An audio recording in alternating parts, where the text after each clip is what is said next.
Hey guys, Alex and Will here from StayFrostyCinema. And this is episode 2 of Frosty MOAB Bizzles. In this video we're going to discuss our ideas and preferences of DLC maps. Now, this is an interesting topic that I came up with. No credit to Alex. You're useless. Really? Yeah. Okay. And this is because a lot of people want returning maps. That's obvious, and a lot of the maps that they could return are ballerific. But here's the thing: if you've noticed, like Black Box, what am I trying to say here? Piazza, even Overwatch, even Liberation, they're kind of reminiscent of other maps. Like Overwatch has that high-rise feel to it. Liberation, some people said it was like Wasteland. Piazza, I felt, was kind of like Favela with all the levels, and Black Box kind of like Scrapyard with that damn plane. So it would kind of be cool to kind of get people's input on not the maps they want to see back, but the features they want from other maps that they want to return, the inspiration that they can put into new maps. So let's talk about some of our favorite maps from the past games in the series first. So Alex? Yeah, well, first of all, I'm just gonna say that it seems like they're kind of taking the old maps and just remaking them. They're like very similar. They're not definitely the same, but they have like a similar scenery to them, I guess. Yeah. But maps I'd like to see returned, definitely like maps with like good sightlines, like Skid Row, like down the middle hallway. Afghan, like you could view all the map. Derail is a good one. Like that's a great one for sniping in close quarters. You can just stay in that building. There's real hot spots. So I remember that. Like all around, like the kind of, not the huge maps, like Fuel wasn't that good in my opinion, but like the decently large maps from Modern Warfare 2 were like really fun, and Wasteland 2, like the center, like you could just run in there with shotguns, or you could go run out with snipers. Yeah, that was mega intense, and obviously they tried to mimic that with Liberation's Underground thingy. But for me, it would be Overwatch. I mean High Rise, and I'm not meaning, because Overwatch is a great map. I really like it. They did a good job. But High Rise had that symmetrical feeling of just there was obviously two sides, and everybody would either stay back at their side and get picked off by snipers, definitely, or move towards the center and fight. And that's the kind of layout of a map that I would like to see. Definitely like more two-sided maps. Like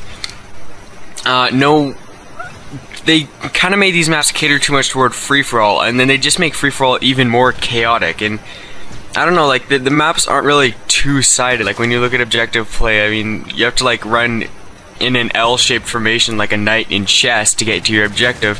Yeah. Or in like past CODs, you'd run like straight to the objective, whereas in the middle. Yeah. And another map I would like to see, if anybody remembers, I believe it's called Kill House from Modern Warfare 1.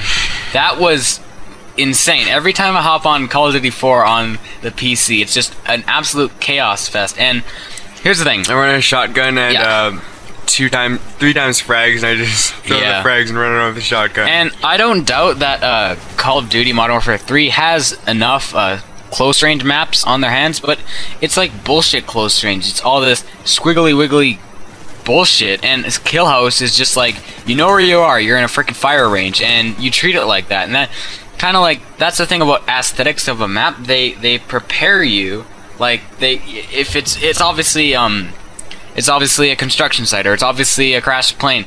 It gives you sort of a sense of what to expect and how to play. And Kill House, like with all the MW3 maps just being this close quarters bullshit bonanza, it's kind of like, what the hell. But with Kill House, you know you're going in there expecting a chaotic fight, and it kind of makes it almost fun rather than annoying.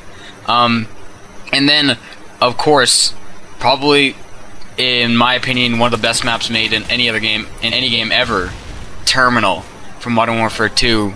Yeah. I'm not even gonna say, like, why the hell would you try and revamp or build a map off of that if you could just bring it back because it was so freaking good. But Infinity Ward has done some stupid shit, so if they do try and mimic Terminal, like an airport is a good style, like any sort of, because it has the plane, which is sort of the object of the map, and then it's got the rest of the map, which is just like long sight lines, like that big corridor down the hallway, aside the glass thing that everybody would always die on, and then there was like the back way to go through. It was so awesome and just so well thought out.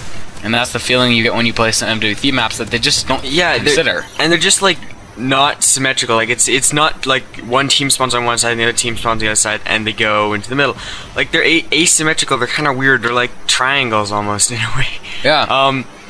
And that, like, the reason they did that, I guess, is because they didn't really want to have too much spawn trapping, because people got complained about getting spawn trapped.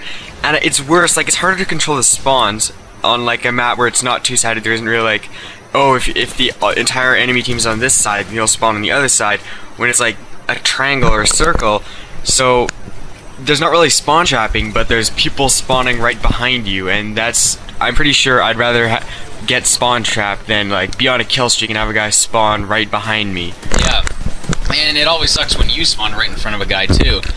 But as I was saying, like maps like Terminal, they weren't trying to do anything absolutely chaotic. Like if you think about Terminal, there was not like a giant crashed in building or anything. It was kind of like an airplane terminal, and then you throw a bunch of soldiers in that, and that's kind of what you could expect in a war. It's not like every fighting place they go into is going to be ravaged by some bomb or crash something.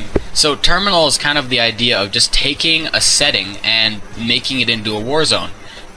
And if you think of that, you could do that with anything. You could do it with a freaking school. I don't care. But as long as the map is like not too overcomplicated to the point that it's annoyingly difficult, and not like too easy to the point that anyone can just get a MOAB, then that's the kind of map you need. And I know that it's hard to do that, but sometimes it seems like they don't care enough about the maps to make a stride to do that.